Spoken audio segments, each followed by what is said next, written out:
And they go to the intentional foul. Yeah, not sure what that was about. I mean, talk about a brain cramp.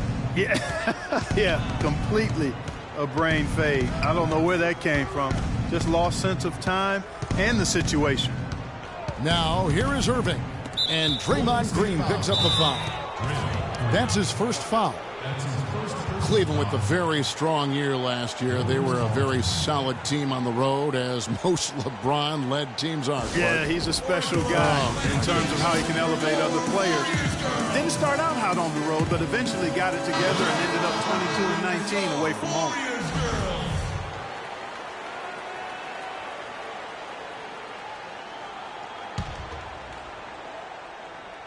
Here's Smith. The feed to Thompson. And it's sent back by Bogut.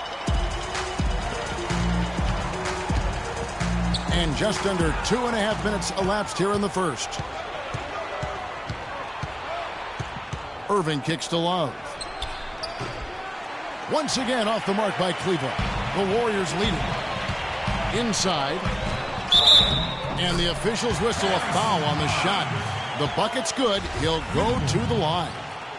And how about Harrison Barnes, the Black Falcon? I mean, he was a high school phenom in Ames, Iowa, and a lottery pick back in 2012 after 2 seasons at Carolina. Remember also in high school he was a teammate of Dougie McBuckets.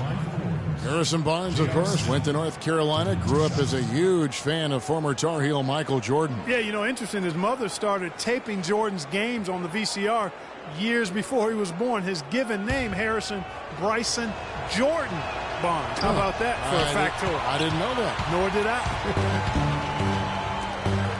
And how big was last year's trade for J.R. Smith? I mean, sent from the Knicks to the Cavaliers around midseason, Smith began to post some of the better numbers of his career, helping prove that for a tumultuous personality like Smith's, environment is key. I like the fact that he led his teammate right to the ideal spot. You don't always throw it to your teammate. You throw it to where he needs to be. Out to Thompson. And it comes off the front of the rim. Not really his best quarter as far as scoring. Let's see if he can eventually get back on track. For J.R. Smith playing alongside LeBron and Kyrie last season, he knew he had a chance for a ring.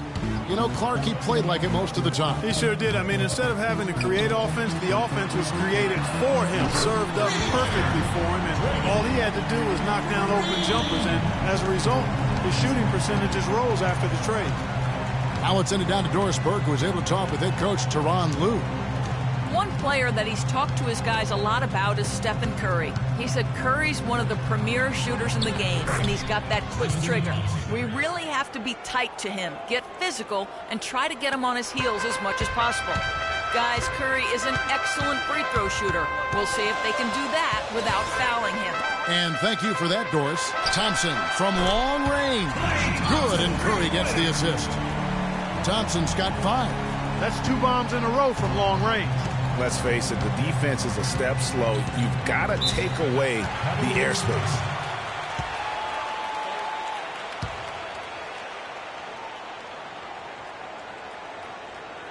Timeout is called, first of the game for the Cavaliers.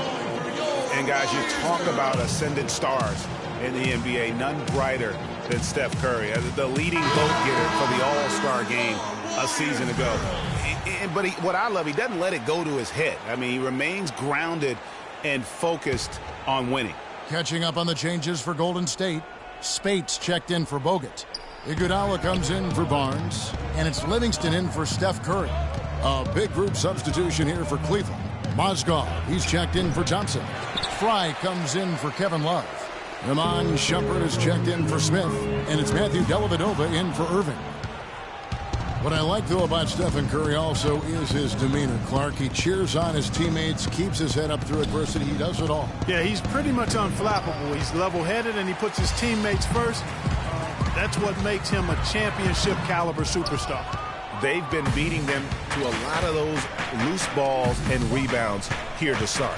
Yeah, the half-and-half balls are going their way, and that's really a function of effort and intensity. You know, the ball doesn't discriminate. Whoever goes and gets it, that's who owns it.